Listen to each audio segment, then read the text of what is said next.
Executive Director of the Canadian Centre for Policy Alternatives, and he's going to be talking about taxes and other governance tools.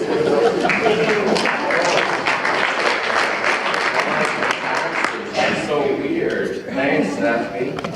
Thanks, Charlie, for inviting me back this time to talk about taxes, everyone's favorite subject. Exclamation point in your program. Thanks, that was a nice touch, Charlie. So as most of you know, we at the CCPA have been researching and writing about how to restore fairness to BC's tax system for years. And today, though, I'm going to provoke some of you. I might even piss a few of you off. I have friends in the room who disagree with me on some of this, because I want to tell you why I so like these new taxes that came in the provincial budget last month. I have to say, when I saw it, I was pleasantly surprised. They went farther than I expected in terms of replacing MSP and on property taxes. Property taxes have long been seen as the third rail in politics. You touch it at your peril. But the new government decided to be rather daring, I think, and I think they deserve kudos for that. And by the way, I'm not here just to suck up to the new government. I have my beefs with them, just to be clear, on Site C and fracking and LNG, and I wanted to see welfare increases in the last budget, and I still think they're too cozy with fossil fuel companies. In fact, I almost did an emerging issues talk just on that. But on the taxes front, so far I am very impressed, and I want to tell you why, even though some of you as municipal and school leaders have your misgivings. So specifically, the taxes I want to talk about are the new employer health payroll tax, the so-called speculation tax, and the new progressive annual property tax on values above $3 million. They also had in the budget, they're taking action to close some loopholes on the property transfer tax for commercial properties that have used trust to escape that, and expanded the foreign buyers tax there. But I'm not going to go into that, although I like it. But some context, first of all, which is that if history teaches us anything, is that the struggle for social change doesn't end on election day. The new government's going to need both support and prodding and pushing to do the right thing.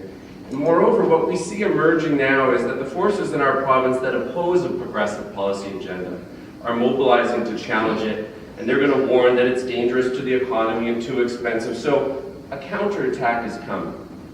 One of the great things the new government just did was banning big money from both provincial and municipal politics. The corporate money is far outguns the union money in that. Where's it going to go? Where's it going to go? I think you can already see it taking shape.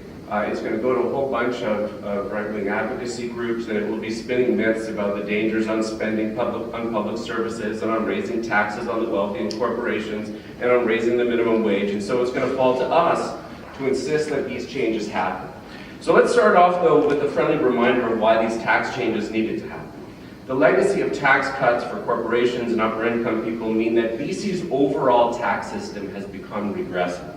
So this is from a report that we published just before the last election by Goodwin and Alex Hemingway, where they looked at what's changed in the tax system from the year 2000 to the year 2016 and who got how much from the tax reduction. And what we see there is that the wealthiest 1% of BC households got an average tax cut worth, so on average per year, almost $40,000. And the bottom half of BC households got an average tax cut, you see it there, worth $53. The other key piece, though, of context is the housing crisis. And I don't think crisis overstates it. The housing market is broken. We're looking at out-of-control housing prices, rent increases far outstripping inflation and income growth, rising homelessness. And look at this headline from Vancouver from 2 years ago. Homeowners made more in their sleep, than the entire population did through their labor, through wages and salaries. This is messed up. The economy is not supposed to work like this. The market is broken. The housing market needs to be cooled. Windfall capital gains need to be appropriately taxed, and that money needs to be deployed towards a massive build-out of social and affordable housing. So let's get into the tax changes that happened. First of all, MSP will be fully eliminated as of January of 2020. The revenues will be mainly replaced through a new employer health payroll tax similar to Ontario's. So as in Ontario, large employers with payrolls of over $1.5 million will pay a payroll tax of 1.95%. Small businesses with payrolls under $500,000 are exempt. That's 85% of businesses. And then there's a middle tier. This is a very positive step in the direction of fairness. MSP is BC's most unfair tax. It's great to see it go. And I want to just speak to some of the criticisms about it. First of all, one of the great things about this is that it actually creates fairness and a level playing field for businesses. Because before you had some who paid MSP and some who didn't. Now they're all in the same boat. There is this concern that's been raised, although I think are overstated, around double dipping because the new payroll tax kicks in next year and we won't fully get rid of MSP until the year after. I say it's overstated. Take us, for example, at the CCPA. We've always paid MSP premiums. We're in the middle tier, not like a lot of you, I get that. So we're getting a big savings this year of about $8,000. Next year, when we have both, we'll pay more by about $1,500. So we're still way better off.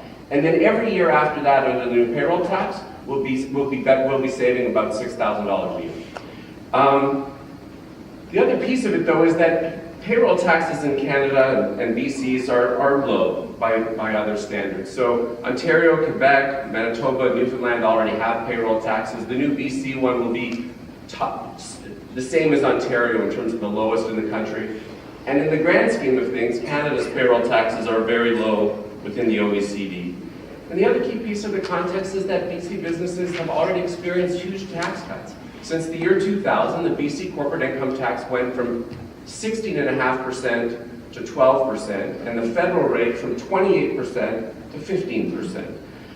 Now, all of that said, I think the BC government should consider giving some sort of exemptions or compensation funding to schools and municipalities and service agencies because they, unlike for-profit companies, can't pass on the extra cost in higher prices or take it out of profits. And I hear the finance minister considering that, and so I think that may yet come.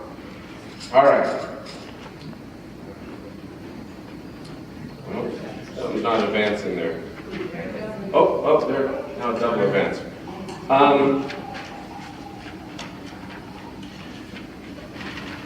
Perhaps the biggest game changer in the budget, though, is action to make the annual property tax progressive. And that's something we've been calling for years.